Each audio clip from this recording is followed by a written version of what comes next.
Getting ready to take on spring? Make your first move with the reliable performance and power of Steel battery tools. From hedge trimmers and mowers to string trimmers and more, right now you can save $50 on select battery tool sets. Real Steel. Offer valid on select AK system sets through June 16, 2024. See participating retailer for details.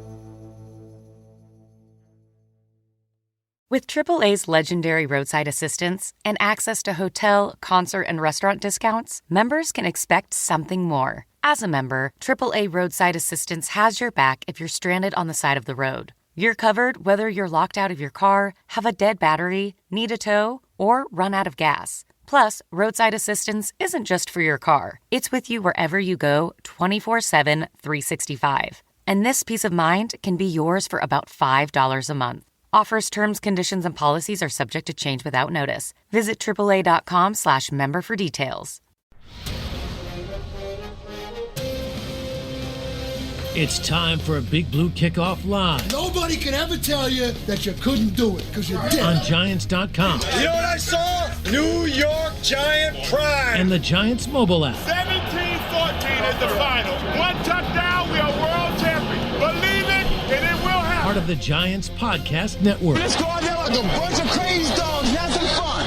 Happy Wednesday, everybody, and welcome to another edition of Big Blue Kickoff Live right here on Giants.com and the Giants mobile app. John Schmeelk here. I am back from vacation, ready to rock and roll and talk Giants football with you over the next 7 months as we head into the 2024 season. That's where we are, folks. The offseason is coming quickly to an end, joined by Matthew Citak. It's all brought to you by Cadillac, the official luxury vehicle of the New York Football Giants. We'll react to episode 3 of Hard Knocks on this show a little bit. But if you really want that reaction, go to the Giants Huddle podcast. Matt and I recorded almost a 40-minute reaction to that show yesterday. So it's up there on the Giants. Yes, it's up there on the Giants Huddle podcast right now. But we're going to lead off the show with friend of the program, Dave Spadaro. He's the Eagles insider over down there at PhiladelphiaEagles.com. And then we'll take your calls after we're done with Dave as we continue our team preview series. We're finally into the NFC East. And we're going to talk some Eagles with Dave. Dave, John Schmeelk, Matthew Citak here. Up the turnpike on 95. Hope you're doing well, my friend. Doing really well. It's weird that you say that now we have 7 months to go. It's like, boom, right in your face, the first step of the ladder here, the first rung of the ladder. And, I mean, the Eagles are really excited about what's ahead for this football team, trying to learn lessons and rebound from last year's collapse. Okay, Dave, you know what? You set me up perfectly, because before I looked ahead, I wanted to look back a little bit. And I'm going to make this as broad of a question as possible. What the hell happened to you guys in December and January last year? Yeah, I mean, I think that Jalen Hurts scores a touchdown against the Buffalo Bills, overtime win, Thanksgiving weekend. The Eagles go to 10-1, and I feel like everybody at that point thought, okay, this team, even though they were 10-1, they hadn't been playing great football. It was really sloppy. Had been escaping early in the season with some wins, and then down the stretch, got punched in the mouth by the 49ers and just never rebounded from that. And I think if you look at the actions the Eagles took after the season, kind of explains how they felt about it. They replaced both coordinators, offensive and defensive coordinators. They added some pieces, got a lot more athletic on the back end. I feel they didn't have a lot of ability to cover down the field. It was just, it was shocking, John. And I think in the NFL you kind of shift gears really quickly. Yep. But if I were to kind of like over an overarching view, the Eagles expected leadership to step up and right the ship. It didn't happen. They didn't practice effectively down the stretch. They didn't improve. The conditioning didn't look like it was there. They weren't physical at all on defense, as we saw in those 2 games against the Giants. And at the end of the day, you can't coast in the NFL. And I feel like the Eagles thought that they could kind of get there because they had been there. And it just doesn't work that way in the NFL. So they made significant changes, and here we are looking ahead to 2024. But it was certainly a bitter, embarrassing, really humbling last 7 weeks of the 2023 season. I'm glad you brought up some of the changes that the Eagles made. Of course, they brought in Kellen Moore as the offensive coordinator, Vic Fangio as the defensive coordinator. Can you just talk a little bit about how both sides of the ball should look different from last season with these two now leading the way? Yeah, I mean, it goes hand in hand with some personnel additions, too. I mean, Kellen Moore has had success in Dallas, had success with the Chargers last year until there were a ton of injuries out there. He comes into Philly, and he's got outstanding wide receivers, a good tight end, a great offensive line, an outstanding quarterback, a running back group bolstered by the addition of Saquon Barkley. I mean, all of the pieces are here. And so I think what he wants to do is have more motion, a little bit more depth in the wide receiver group in terms of the route tree, get Jalen Hurts back into run mode. I think defenses, as I looked at the way teams played the Eagles last year, their first priority was to take Jalen Hurts out of the run game and make him win from the pocket. And, you know, that just wasn't as explosive and effective as the Eagles had been. Hurts in 2022, 8 giveaways. Last year, 20 giveaways. Wow. In 2022, 4.6 yards per carry. Last year, 3.9 yards per carry. So the numbers really went down significantly in two key areas. They weren't as explosive offensively. So I think Kellen comes in and a fresh set of ideas, new concepts, a lot to work with here. I mean, I think there's every reason to expect this Eagles offense to be outstanding. Defensively, you know, they have had major change at all three levels. Vic Fangio is coaching a bunch of guys right now, and until this becomes a defense, it's going to be a bunch of guys. Talented players. You know, they added Devin White and Zach Bond and, you know, Oren Burks at linebacker. They bring in, of course, Bryce Huff at the edge position, replacing Hassan Reddick. Fletcher Cox retires, so they turn to the young guys, Jalen Carter, Jordan Davis, and some others. The back end, they've used their first 2 draft picks on cornerbacks. They signed C.J. Gardner-Johnson at the safety position, so they need to run. They'll be more athletic in the back end. They just couldn't run with James Bradbury, with Darius Slay, a pass rusher didn't get there last year. So it was just too many pitches and catches last year. And Fangio is an old-school coach. His system is proven to work. He is still in the learning out phase about what his players can handle from a scheme standpoint. So this is very much a work in progress, and not sure about the defense until we see it in Brazil against the Packers to open the 2024 regular season. Well, one area on offense where there is going to be some change here, Dave, and this is happening to the Cowboys' offensive line too. The Eagles' offensive line is starting to shift a little bit, right? You lose Kelsey to retirement. Seumalo left the year before. You have some new names on there. Tyler Steen, Cam Jurgens is changing positions. Lane Johnson's getting older. How do you see this offensive line and kind of how they're transitioning from that older group to maybe some younger players coming in to building a new foundation for the offensive line moving forward? Yeah, John, it's a great question, and maybe I'm guilty of taking it for granted in Philly because I know how many resources they pour into the offensive line, and I know what the offensive line means to Coach Jeff Stoutland, who's one of the best in the business. I think Kelsey certainly is a future Pro Football Hall of Famer and will be missed. He's obviously gone on to great things. He's transcended the NFL from just a celebrity standpoint. But I think they are in great hands, really, with Cam Jurgens. There's a succession that comes into play here, and they drafted Jurgens 3 years ago with the idea that he would replace Jason. And Cam is younger, stronger, faster. He's got some experience. I mean, I think Cam Jurgens is an outstanding player. And in his rookie year in preseason, he was great on the football field in preseason. So here's something for him to bulk up and become a good starting right guard really says a lot about him. Now he moves back to his natural position, and I just think he'll be terrific. Now, right guard's still undetermined. Tyler Steen saw some time last year. The jury is certainly still out on him.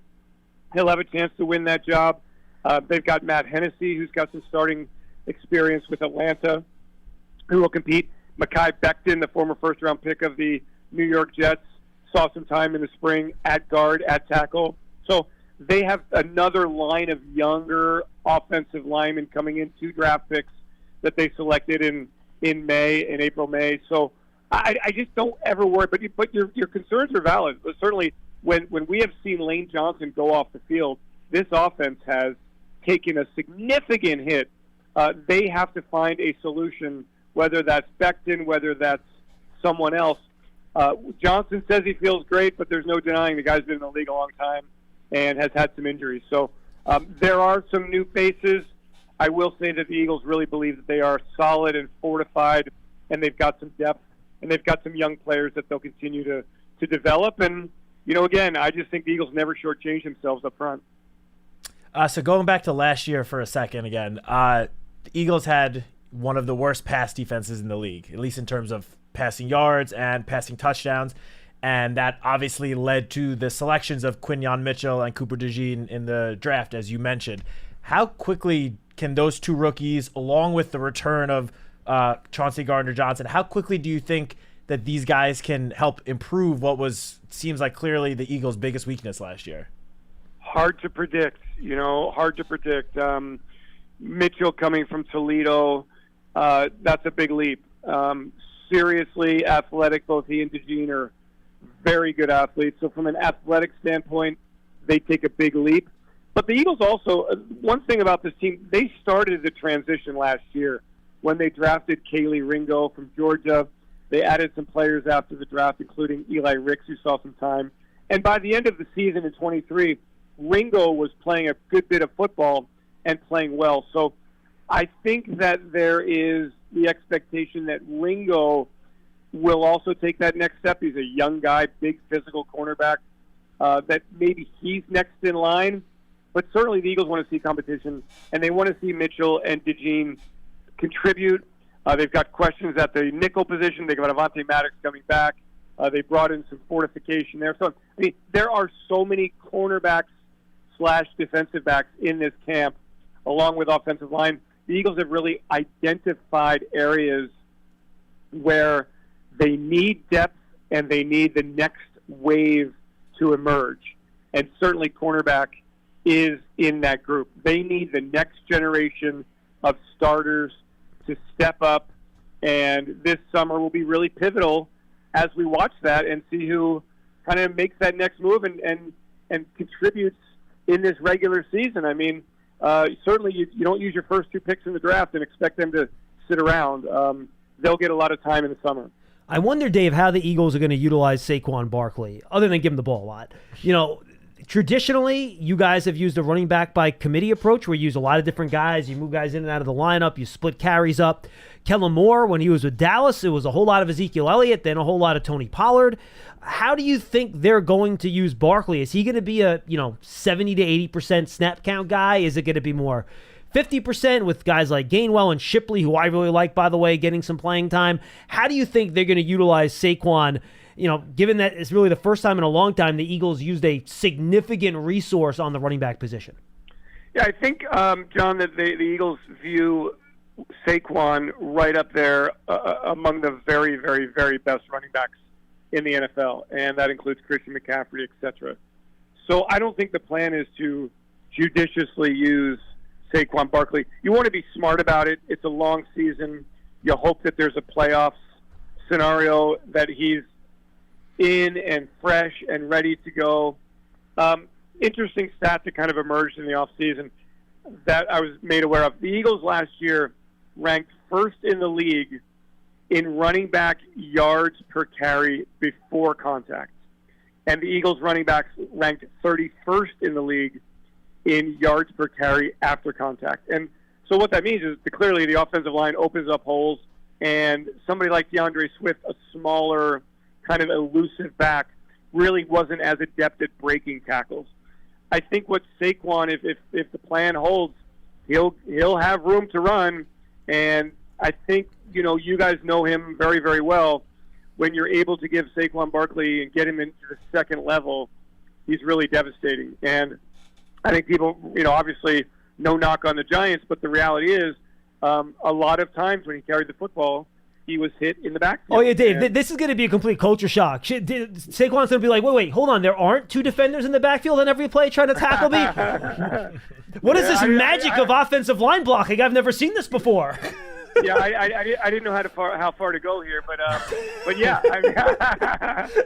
I mean that's like this is going to be this should be a new, exciting, and really, really productive world for Saquon Barkley. And by the way, I think one area that he can really help this team, and the Eagles haven't been able to get a lot of production in the pass game from in the passing game from the running backs. Jalen has not utilized running backs. DeAndre Swift, outstanding receiver, didn't get a lot of opportunities in the passing game.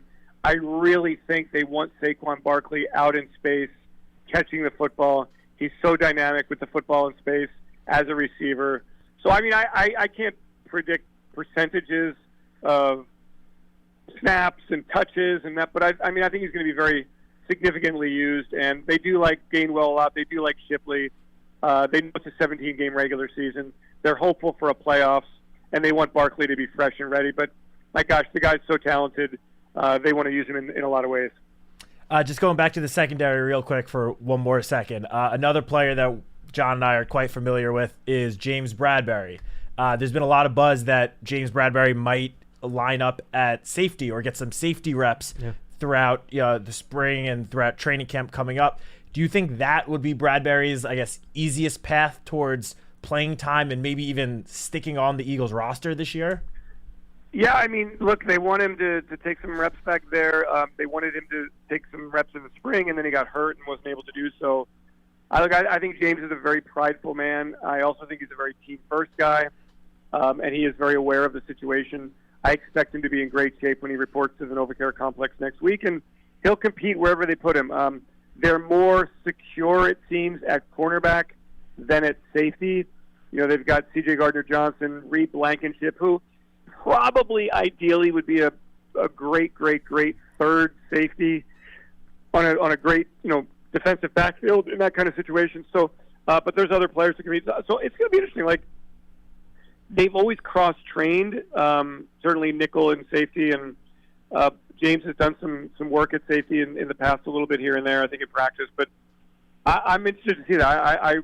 James is one of my favorite guys. I think he is somebody who's going to come in here and compete, but we all see the limitations. That they gave up too many big plays in the passing game last year. Some of that certainly was a defensive line, a pass rush that didn't get home as much as they did the year before when they led the NFL with 70 sacks. But a lot of that was on the back end and not being able to run and compete and really play the kind of defense that the coordinators wanted. So James Bradberry is certainly a player to watch for a lot of reasons in training camp. And the Eagles, again, have brought in a lot of young talents to make sure that these are not going to be easy decisions when they cut down to 53 players. Yeah, I was a big Sidney Brown fan coming out of the draft last year too, Dave. I think he's going to be a really good safety down the road. Coming off the ACL, how quickly can he get back on the football field? Absolutely. I want to stick on the defense. This is my only question on the defense because, Dave, knowing the Eagles, you always think, boy, their defensive front, they're going to be a bear. But you actually look at the depth chart now. There's so many new names, so many young players in this list, right? Josh Sweat's back. Brandon Graham's probably going to be, 20 snap a game guy. They get Bryce Huff, but then Milton Williams, young player. Jordan Davis, young player. Jalen Carter, young player. How do you see this front coming together, and will these younger guys and new arrivals start emerging? And is that Eagles front going to be as intimidating as it really has been over the past 5 or 6 years with those, hockey lines of players just coming in with pass rusher after pass rusher after pass rusher? And there is your big key to the Eagles defense in 2024. Can Jalen Carter, who has the ability, be a top-end dominating, disruptive defensive tackle? Milton Williams is a really good young defensive tackle. The Eagles love him in that rotation. Jordan Davis has been an okay player for 2 years. Is he ready to take that next step into being a very good to great player, former first-round pick? It is essential for the Eagles defense that those players all step up. Off the edges, is Huff ready to be a full-time guy? How much does Brandon Graham have? Is Josh Sweat ready to get back into double digits after a step down last season? Who are other young defensive edge pressure players? Nolan Smith, a first-round pick last year, good one. Really didn't see much time on the field. He's got to step up. So, every team goes through this. You have to trust your draft. You've got to get players ready for the next step, and at some point you have to turn it over to them. They've got to have that. They've got to make that happen. So, this is very essential for the Eagles defense. Those young players need to emerge. We can talk all we want about the back end and the athleticism, but if you're not getting to the quarterback, you are not making plays defensively. And that this is a new generation of Eagles defense. They have transitioned, and now they turn to some of these young players, and we'll see how they progress. And game one against Green Bay, and Jordan Love in that dynamic passing game is a pretty darn good test to find out where they are. Yeah, it is. I just want to take a step off the field for a second. We discussed Jason Kelce and Fletcher Cox both retiring. Obviously, those are two guys that were there in that locker room for quite a long time. Some of the longest, or possibly the longest tenured players on the team. Now that they are no longer in that locker room, who did you see during the spring sort of step up into that leadership role? Good question. And if no one, really did during the spring, who do you expect to take that role during training camp? It's really interesting because, like I said, last year, those were the leaders, and this team did not reverse course when things went south. And I always believe that leadership really manifests itself in tough times. And so it is time for, in a sense, a new generation. But there are still players like Brandon Graham, like Lane Johnson, like Landon Dickerson. Jordan Mailata, the left tackle, has really shown a lot of personality and outward leadership. Defensively, you've got a whole new group of players. Jordan Davis, Jalen Carter, Nolan Smith, a whole new casted linebacker. C.J. Gardner-Johnson comes in and returns to the team. Darius Slay still there. So I think there's a really healthy mix of older players, younger players. And the key for this team is obviously, making it work from a personal standpoint. But they've got to both learn from last year and also dismiss what happened last year. And if you understand the nuance there, what the heck happened to this football team? What are they going to do differently here with the head coach in a new situation? No question about it for Nick Sirianni. Will he treat training camp a little bit differently? Will he treat the in-season practices differently? The Eagles really didn't practice all that hard during the course of the season. A lot of walkthroughs, a lot of light practices. The idea was to keep everybody fresh and healthy, and it worked very well in 2022 when the Eagles went to the Super Bowl. Did not work last year. So how do you learn from that? But certainly not a question, and chemistry is super important. And last year, the chemistry failed the Eagles, and they fell out of the playoffs very quickly in embarrassing form in Tampa. So all of these questions are valid, and the NFC East, as we talk about every year, John, no repeat winners since 2003, 2004. And boy, the Eagles look poised to win a back-to-back division championship, and of course the curse of the NFC East struck them. So, maybe we'll just blame it all on the curse of the NFC East, but I think it maybe ran a little bit deeper, and certainly leadership. There is a void there, but again, when you prepare a player like Cam Jurgens, and you prepare Jordan Davis and Jalen Carter, they step up or the team falters, and it really is that simple. And Dave, final question for me, a similar big picture question. You talked about leadership. You mentioned Nick Sirianni. They lost their two coordinators off the Super Bowl 2 years ago. They go, and it looks like they're both going to be pretty darn good head coaches based on how they did in their first seasons. Two new coordinators last year. Both have been let go. Two new coordinators, as you mentioned, this year. For a head coach to have that much turnover, it's a lot of instability. Nick Sirianni, what's kind of the mood around town about him from Eagles fans? We know how patient and reasonable Philadelphia Eagles fans are, and they're very understanding of difficult circumstances. What's the general feel for Sirianni here, just, a year off going to the Super Bowl? Yeah, I don't think that it really changes that much because there's always a ton of pressure in Philadelphia on the football team and on the head coach. Nick's been in the playoffs 3 years, really disappointed about things and the way they faltered last year. But my gosh, the Eagles, you really can't ask for more than what the Eagles did in the offseason. They didn't rebuild. They didn't tear it apart. They put their foot on the gas and signed 15 free agents and went into the draft and made a bunch of trades. And, this roster is really, really good. I think everybody understands that the expectations are super, super high, and that includes Nick, and that's kind of the way it always is with the Philadelphia Eagles. So we all understand that you got to win in the NFL, and that's what it really comes down to. Last one for me, just for Giants fans that may not know the Eagles roster quite that well, who are some players to keep an eye on this year on both sides of the ball as just potential, breakout players? Yeah, I'll tell you the one position we really didn't talk a lot about is wide receiver. And I think there's a position that's in question there. Certainly A.J. Brown and Devontae Smith, outstanding. But who's there behind them? Good question.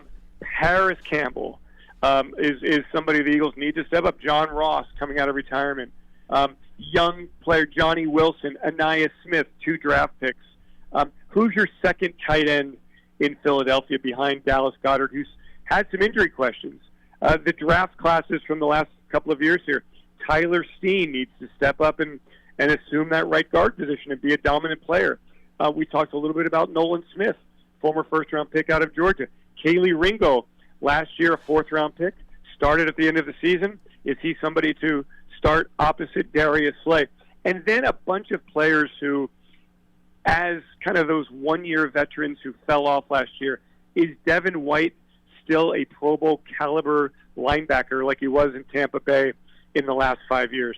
Is Zach Bond somebody the Eagles unearthed in free agency out of New Orleans who they're going to give a bigger role to off the edge? Oren Burks, who started for the Niners in the Super Bowl at linebacker, is he somebody who can come in and really help this football team? So, again, most of the questions, I think, other than wide receiver and depth at tight end, really are on the defensive side of the ball. Offense seems pretty solid. Defense really needs to come together very, very quickly here in the summer. Dave, thanks for the time, my friend. Always good to talk to you. And is there any truth to the rumor that Harry Roseman added 3 void years to your contract, too, to try to manage the cap a little bit down there? No? Listen, he is, as long as he keeps paying me in future years, as long as my fob works in the morning, I'm a happy guy. Void years everywhere. Thank you, Dave. Always good to talk to you, my friend. Thanks, Dave. Thanks, guys. Enjoy the rest of the summer. This is LeVar Arrington from Up On Game. The 24 Toyota Tacoma and Tundra both rank in the top 10 for resale value among all vehicles for 2024, according to Kelley Blue Book's KBB.com. So choose a Toyota and be confident that your vehicle will hold its value year after year, ride after ride. Visit buyatoyota.com to find out more. Vehicles' projected resale value is specific to the 2024 model year. For more information, visit Kelley Blue Book's KBB.com. Kelley Blue Book is a registered trademark of Kelley Blue Book Company, Inc. Toyota. Let's go places. And Dave and I always love talking. We talk during the season. I go on his stuff. He comes on us. And, the Eagles are starting to change, Matt. And we're going to do the Cowboys on Friday. You're seeing some change from them, too, up front of the offensive line. No more Tyron Smith, much like Lane Johnson. Zach Martin's getting a little bit older. So you are seeing up front the Eagles defense. We talked about all the new names. We're seeing some of those stalwarts on the 2 teams that have kind of run this division for the past 5 or 6 years starting to change a little bit as they try to usher in some younger players. Yeah, I mean, hopefully that means somewhat of a changing of the guard at the top of the NFC East as well. I mean, there should be opportunities. Eagles and Cowboys have sort of been running things the last, I don't know what, 5-6 years, right? Whatever it is. Even more than that, honestly. Yeah. So hopefully with, all of these stalwart players from both teams starting to, leave, whether it's retirement or sign with other teams, hopefully that gives the Giants a chance to sort of get back to that top of the NFC East and, start competing every year for that NFC East crown. Yeah, since 2016, either the Eagles or Cowboys have won the NFC East every year except for one, and that was Washington in 2020. And that was wasn't that the year that they won the division by going 8-8? 7-9? Or 8-8, something like that. Yeah, I think that was the year. We almost won the division with a 6-10 record, I believe. That's right. Yeah, that's right. That was like, all right, we're 4-10. We have a chance. That was the game where Eagles and Washington was the Sunday night game in Week 17, and right. Doug Peterson took Jalen Hurts out for Nate Sudfeld in the second half, and then the Eagles fell apart and Washington won, and Giants did not make the playoffs. Not that the 6-10 team deserved to really make the deserved playoffs. it, correct. Yeah, and I think that was the year Dak Prescott. That might have been the year he shattered his. No, that was 20. No, yeah, that was 2020, right? That was the COVID year. So that was 2020. Yeah, that was the year the Giants, when they played him, they ended up dislocating and basically destroying his ankle, which is why the Cowboys got knocked out that year. But you're right. Since 2016, it's really been those 2 teams that have battled it out for the division. So you hope there's an opportunity there. Unfortunately, the Eagles and Cowboys have both proven that they draft extremely well, which is why they're able to continue to refill their coffers with players. But you just hope that there's an opportunity for the Giants to step in there and try to be more of a factor in terms of winning that division. They've not won the division since 2011. It's a long time. So yeah, it's been a while. But as Dave mentioned, there seems to be a lot of, I guess, somewhat instability on defense, just because there's a lot of new players on all three levels. Yeah, I mean, if you look back, just looking at the depth chart, don't mean to interrupt you, Matt, real quick, but the only returning starters, would you consider Jordan Davis a starter last year? Probably not, right? Jalen Carter probably ended up playing more than All right, so let's say one defensive lineman, whether you want to count Carter or Davis, whatever. Josh Sweat. Yep. Slay. Blankenship. Maddox. And one of those guys is a part-time player. Bradbury. Hey, right now, he might not start for them. I don't think there's any chance he's starting. He might not start. And then you have N'Kobe Dean, who might not start, and Brandon Graham, who's not a starter. So Nolan Smith. Another guy. There's just a lot of new starters on defense, to your point. Yeah, and a new defensive coordinator. So maybe, Now, a good one, but a new one. Yes, a good one for sure. But this is their third different defensive coordinator in 3 years now. Yep. Same thing for on offense, too. Yeah. I mean, as we always talk about, as the coaches always talk about, teams strive for consistency. Throughout the roster, throughout the game, they want things to sort of stay consistent. Obviously, you want things to stay consistent as long as things are going well, which for the Eagles on defense last year certainly did not go too well. But yeah, I mean, with these questions surrounding the Eagles defense and what you would hope to be an improved offensive unit from the Giants, hopefully those, the two matchups this year between the Giants and Eagles are a lot closer than they've been in years past. Now, last year, the first meeting between the two teams, Philadelphia only won by a touchdown. They won by 8. And then the Giants won the Week 18 matchup. Now, of course, that was post-Philly collapse, as yes, Dave that Spadaro said. was like the icing on the cake of the Eagles' collapse, where they went into that last game still with a chance to win the NFC East. They needed Dallas to lose, and they needed to win, and the Giants went out and just whooped them. I mean, to a point where Jalen Hurts was pulled in the first half. Oh, yeah, the game was so out of hand was already. Not competitive. Yeah. So, look, hopefully the Giants obviously hope that the offense is improved with the new additions on the offensive line, with Malik Neighbors, just, more talent at the wide receiver position. So, hopefully this is the Giants' chance to sort of close some of that ground between the top of the division and where they have been the last couple of years. All right, let's open up the phones. We have some open lines at 201-939-4513. Again, 201-939-4513. If you want to call in and talk about Hard Knocks, we'd love to get your reaction to the episode. You want our full reaction? You have a 40-minute Giants Huddle podcast. Go check it out on the Giants Huddle podcast feed, Giants.com, Giants mobile app. Just search for Giants Huddle on your favorite podcast platform. Matt and I go through everything about free agency through the first 3 episodes of the series, quite frankly, because we didn't do reactions to the first 2 because we're all on our vacations. But so make sure you go check that out, Giants Huddle podcast. And we're also continuing our player position series. I interviewed probably... How many total interviews, Pearson, did we have on those? About 40? You're saying 40 players? Yeah. How many total players do you think over the course of there? Yeah. Probably around 40 players. We split them up into position groups. We just put up edge players. So you have all the offensive positions. You have defensive tackle and edge players up there. And for the rest of the week, we're going to do linebackers, corners, and safeties. That'll be into the middle of next week for the start of training camp. Guys, I'm telling you, you learn invaluable things about these guys. The offensive line conversation, you learn a lot about Carmen Brasillo, what he's trying to do. The receivers are fun. That includes Malik Neighbors, by the way, Jalen Hyatt, Wanda Robinson. Drew Lock, I thought, in the quarterback interview was really interesting. He was a lot of fun. So go check that out. If you go watch on YouTube, the defensive tackle, you see Dexter Lawrence rocking the Century Red uniform, which looks really nice. Oh, yeah. Brian Burns on there on the edge rusher interview. So a lot of good stuff. Make sure you go check that out on the Giants Huddle podcast, where we're also posting the Giants 100 podcast series as well, where we count down the top 100 players in Giants history, starting at 100. Go check that out. You can also find that on the Giants YouTube channel. The Giants Foundation will host a 5K racing kids run presented by Quest on Saturday, September 7th at 9 a.m. at MetLife Stadium. Net proceeds will benefit the Giants Foundation. All participants will receive a commemorative t-shirt. After the race, stay for a post-race festival with appearances by Giants legends and a live DJ. Register now at Giants.com/5K. Matt, so we did our full reaction on our Huddle podcast to Hard Knocks. I'm going to throw this one out there because we didn't touch on this on the Huddle episode. we talked about how Tyrod Taylor was their top option as a backup quarterback, right? Yep. And they end up having to settle for Drew Lock because Tyrod got paid a ton of money, right? I find it interesting, and I don't reply, but I keep an eye on Twitter on how Giant fans are reacting to this. There seems to be an inability to hold two thoughts at the same time when it comes to Daniel Jones and how the Giants have treated this, right?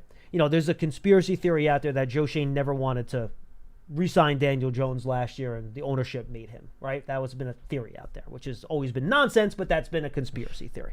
So it's been made pretty clear in one of the more viral clips from the series that Joe Schoen does believe with better surroundings, Daniel Jones can be a really good quarterback, and he believes in him. But at the same time, and he basically stated this, they set up the contract so that you have an out at some point, right? So he can believe in him to sign him, but then I think it was the end of episode 2, he made a really good point where he said, look, you don't pay a quarterback $40 million to, hand it off to a $12 million running back, I believe was the quote, right? And he basically said, look, this year, I'm paraphrasing now, this is Daniel's year. Like, we're going to give him an opportunity with the best supporting cast we can, and we're going to put the ball in his hands, and we're going to see if he develops into the player we thought he could develop into when we gave him his contract last year. So, this is a huge year for Daniel. 2 years ago, they made the decision. Last year didn't go well. You can believe it didn't go well because of the circumstances, but that doesn't mean you're not going to give him every opportunity with a lot on his plate this year where it's not, to me, going to be this run-first offense. Like, this is going to be, no, Daniel, you got the ball. We drafted the receiver 6th overall.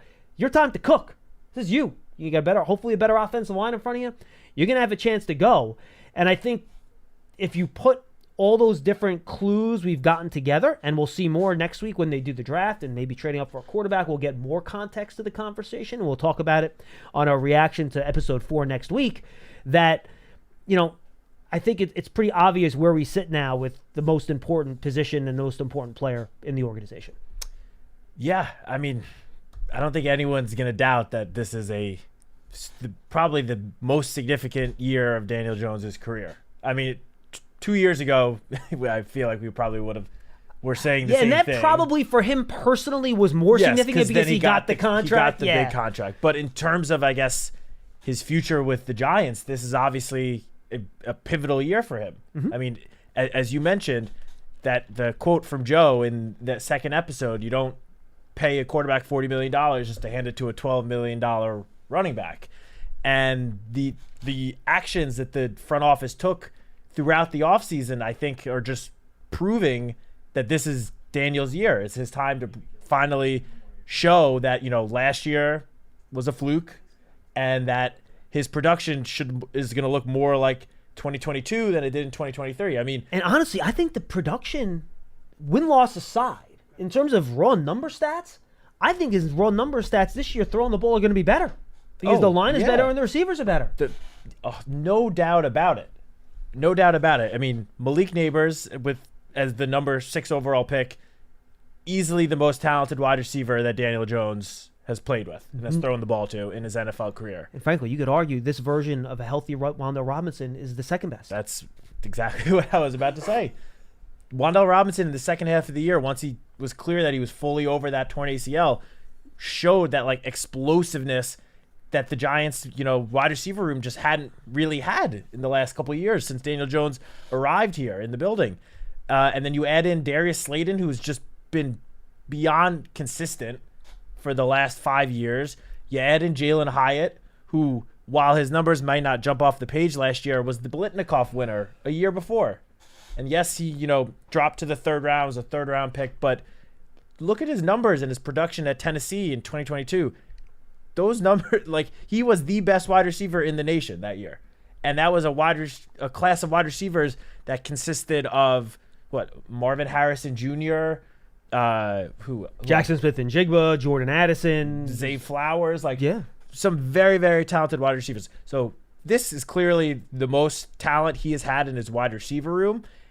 And even probably more indicative than that is the fact that Saquon Barkley's gone.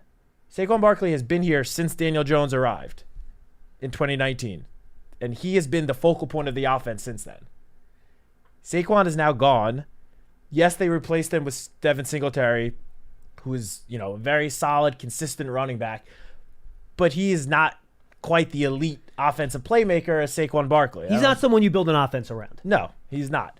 So with that, and with obviously the additions they made along the offensive line, both the starters that they added in Runyon and Illuminor and the depth that they added, it is very clear that they were putting out an offensive, unit out there to give Daniel Jones the best chance to succeed. And it is clearly, it's up to him now.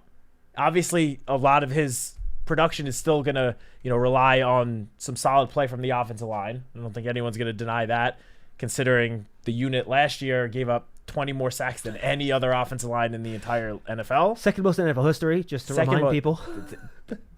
Let me repeat that. There was a 20-sack difference between the Giants and then the next highest team in terms of sacks allowed. That is insane. Insane. It's more than a 20% difference. Yes, and I know a lot of fans have taken the clip from Joe Shane, and I believe it was the second episode that, not even Patrick Mahomes would have been able to succeed behind that offensive line. Don't need to go into that. No, look, guys, by the way, and I'll just say real quick on that. Would Patrick Mahomes be better than Daniel was behind that offensive line? Sure. He's Patrick freaking Mahomes. Yeah. Would Patrick Mahomes have been able to win a Super Bowl behind that offensive line? You saw what happened in the Super Bowl when Mahomes lost both his starting tackles, right? How did Patrick Mahomes do in that Super Bowl? He got the snot beat out of him in that game because they couldn't protect him. We've seen that show before, and that Chiefs line was still better than what the Giants' offensive line was last year. Anyway, yes. Go ahead. Sorry. Yeah. No, but you're completely right. There's context. There's context to this. Go ahead. I'm sorry. But yeah, just back to, your original point. There's a there's a difference between, wanting to put Daniel Jones in the best possible situation to succeed this year and saying he is our long-term guy for the next 5-10 years. This is Daniel Jones has to show it this year, has to show that he's worth the contract that he was signed to last year and that he is the franchise quarterback. I would not be surprised at all if he comes out and plays well this year. I feel like, and I've said this before, I feel like the pendulum of public opinion on Daniel Jones has swung way too far to the extreme of negative towards Daniel Jones. Not saying that it should be, toward the opposite end of the spectrum as well, but I feel it should be somewhere in the middle. Daniel Jones deserves, some of the criticism for his play last year. Of course, if you're, in an elite quarterback, you overcome your circumstances around you and, lift the players around you up. That didn't happen last year. That didn't happen for any of the quarterbacks on the Giants last year. But he has better circumstances this year, and it's at the end of the day, it's time for him to really step up. And we saw the best version of Daniel Jones 2 years ago when his back was, seemingly up against the wall and everyone was sort of against him, at least outside of this building. That was the best Daniel Jones we've seen in the NFL. Wouldn't be surprised if that Daniel Jones comes out again this year. Yeah. Considering where the court of public opinion currently is with him. The funny thing about it, Matt, and Scott, I see I'm going to get to your call. We do have a couple open lines, folks, if you want to get in at 201-939-4513.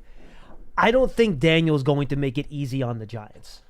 And here's what I mean. I don't think this is going to be, let him go, whatever, he stinks, whatever. That's how fans would react to it, right?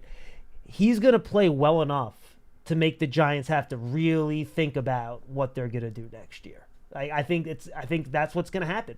And, you hope that he's so good that it's an easy decision to bring him back, right? That's what you hope. But something tells me that this is going to be a topic of conversation for a while because, to your point, I think he is going to play better this year. And I think his level of play will be better because I think the situation around him is going to be improved. The Giants Foundation will host a 5K race and kids run presented by Quest on Saturday, September 7th at 9 a.m.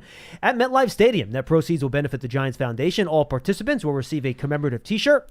After the race, Stay tuned. You can hang out as I lose my place on my sheet here. Post-race festival with appearances by Giants legends and a live DJ. Register now at Giants.com/5K. You look like a runner. You a runner? I am not a runner. Not a runner. Of 5Ks, marathons. Run on the treadmill. Okay. But not enough for a 5K or a... You didn't do track in high school or anything like that? No, I was soccer. You're a soccer kid. Oh, well, there is a lot of running in soccer, so that makes sense. Junior and senior year of high school, I was the goalie on the soccer team. Okay, so not as much running there. Not a lot of running. But prior to that, I was playing defense and a lot of running. Okay, fair enough.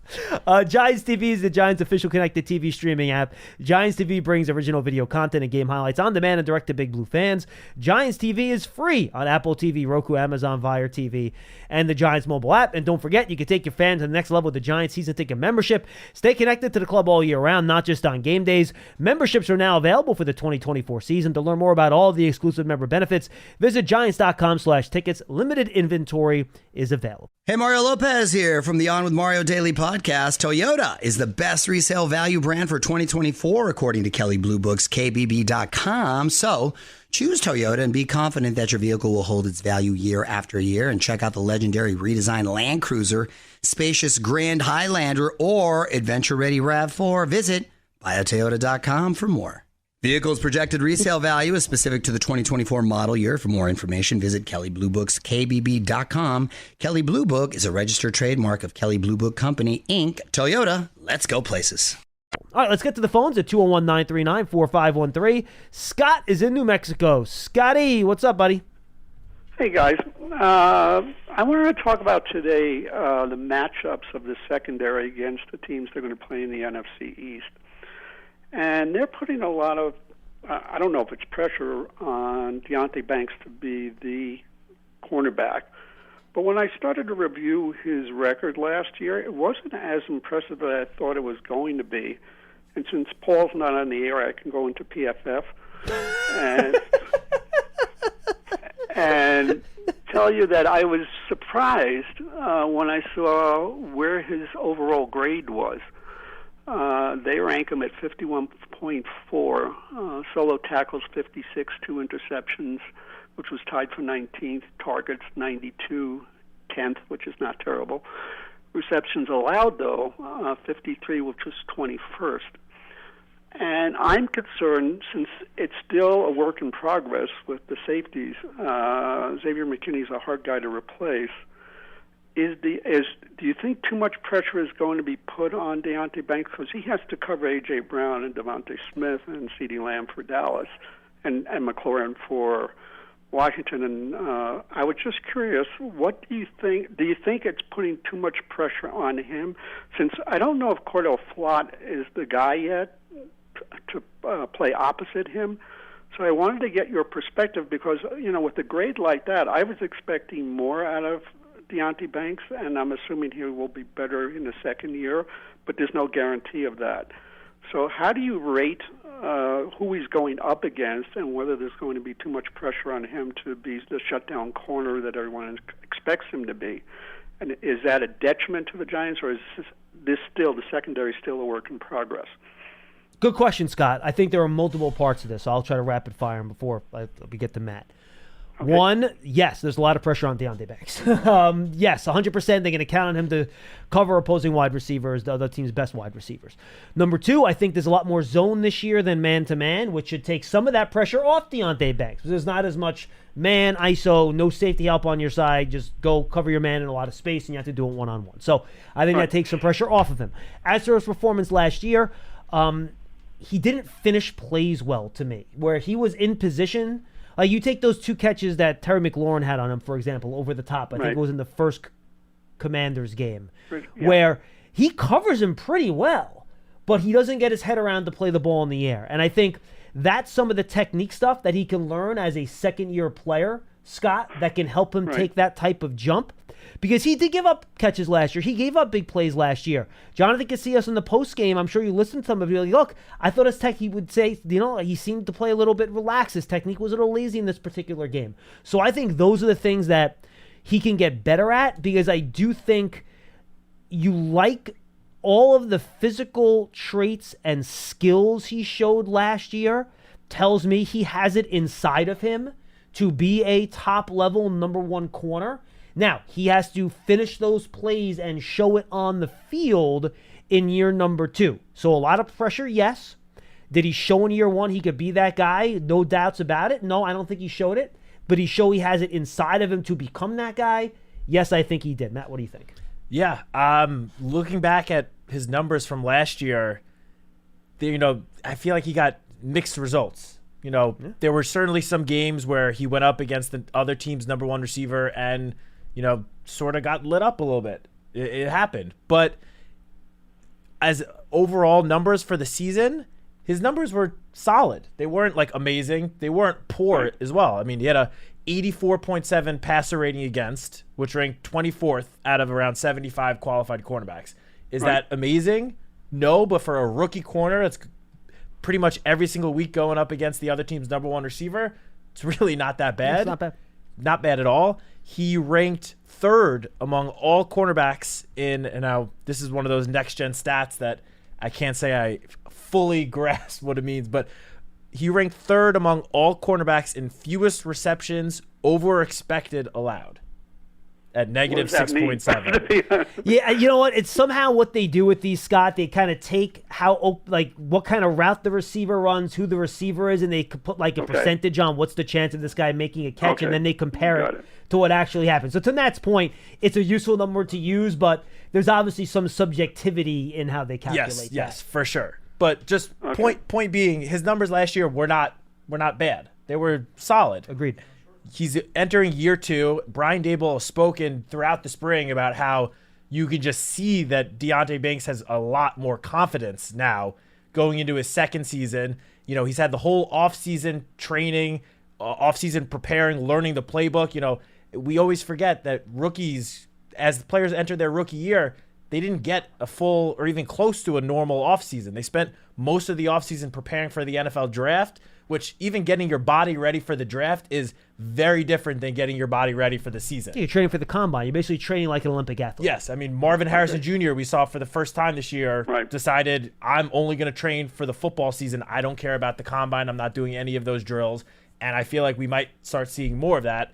But that besides the point, I think the biggest thing that is going to help Deonte Banks this year is the pass rush.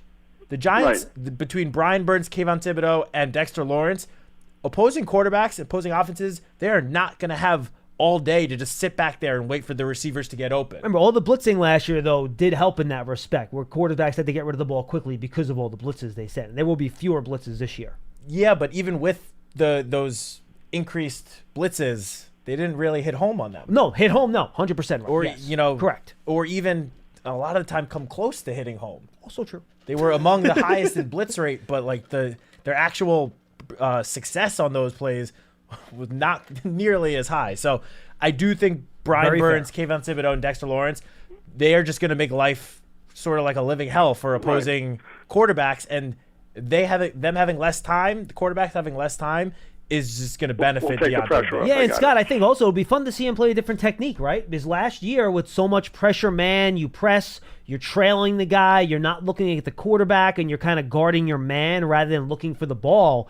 This year, and it's not out yet, it'll be out next week when we talk to the corners and safeties, one of the things we talk about on the Giants Huddle is how all these guys are excited because they're now going to be able to go into their coverages with their eyes on the quarterback to make plays on the football. So I'm curious to see how Banks plays in more off, less bump and run, less tight man. Remember, he got both his interceptions last year in zone coverage. He didn't get them in man coverage. So can he be better getting after the ball maybe?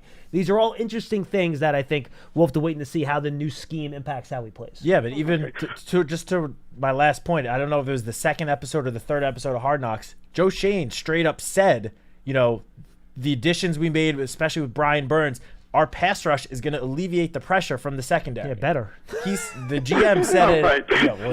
But the GM said it himself. So I truly think that you're right. That pressure up front is going to make life easier for the guys in the backfield. Yeah, I agree with you. One last question, and then I'll take it off the air. Yeah.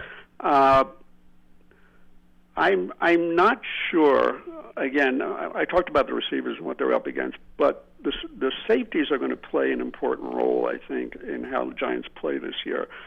I'm still not convinced yet if they're using or how they're going to utilize the safeties they have. Like, I was surprised that Dane Belton didn't get a little bit more playing time than he did, because he seemed to be around the ball at the end of the year more so than some of the other safeties.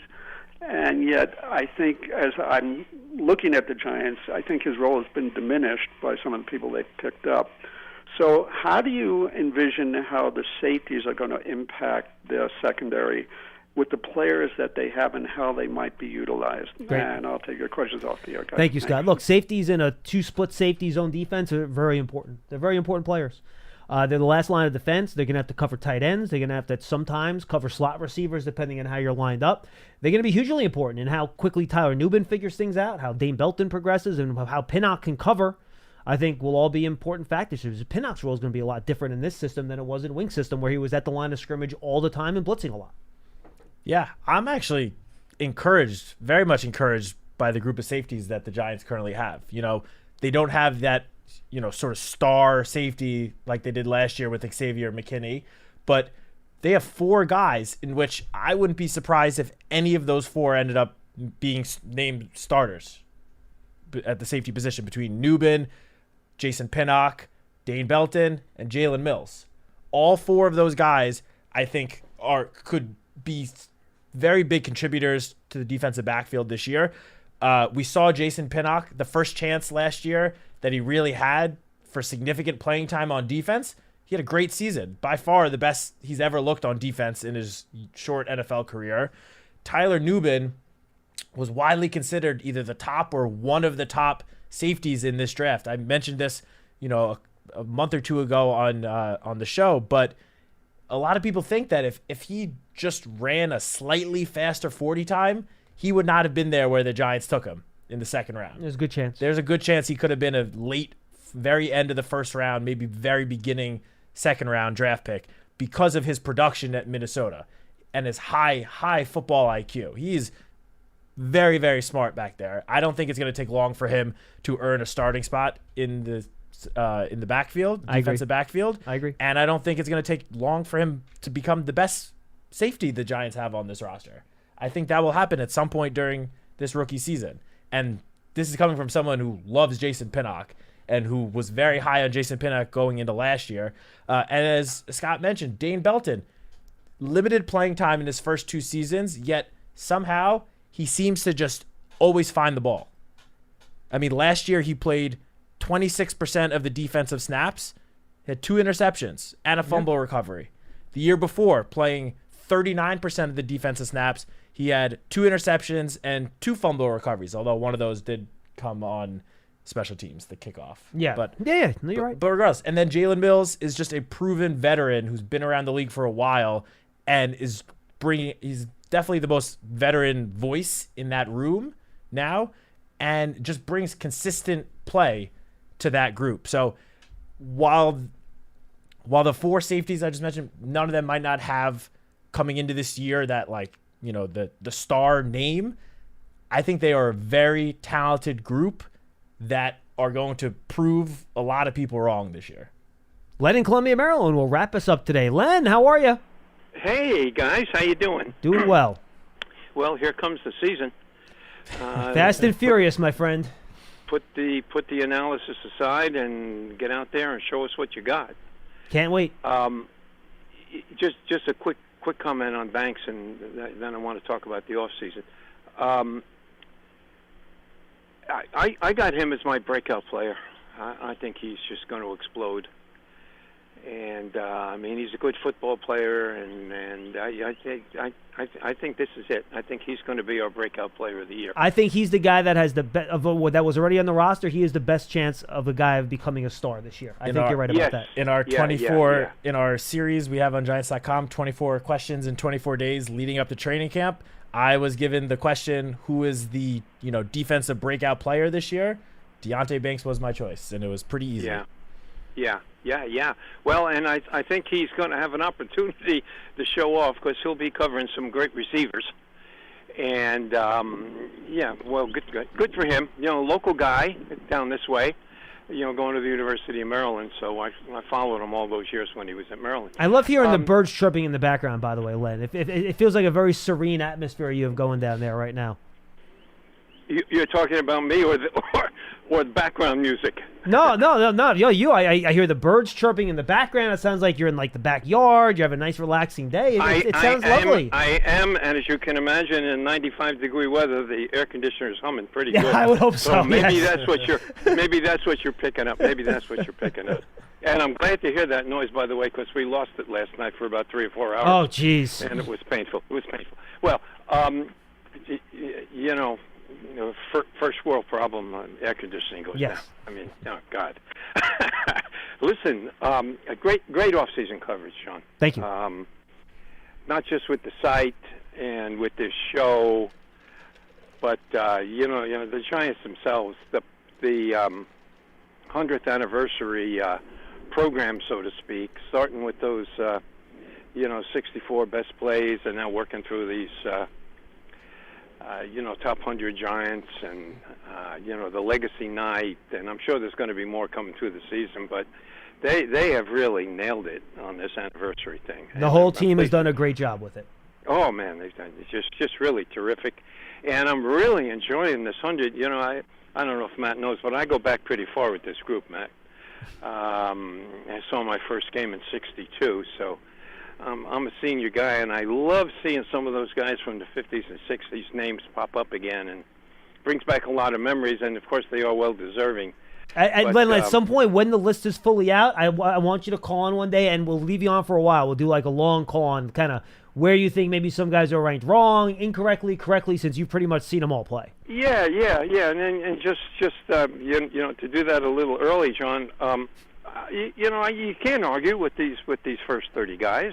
You want to argue somebody should be 83 instead of 87. I don't know how to get into that, but I think that committee or that panel doing a really nice job picking these guys. It's hard to doubt any of them. It's just good to see some of the older players from back in the 60s, and I'm sure we're going to see more in the next 70 picks. And I should have mentioned Hard Knocks. I think that was just, if you're going to do Hard Knocks for the first time as a team, man, this just fit in perfectly. I mean, it just fell right into place. That's some great programming. A little shocked in knowing the Giants like I do, and the conservative viewpoint about being on shows like that. I thought the candor was wow. I mean, it's just, it's right out there. I don't think they held anything back. Pretty good stuff.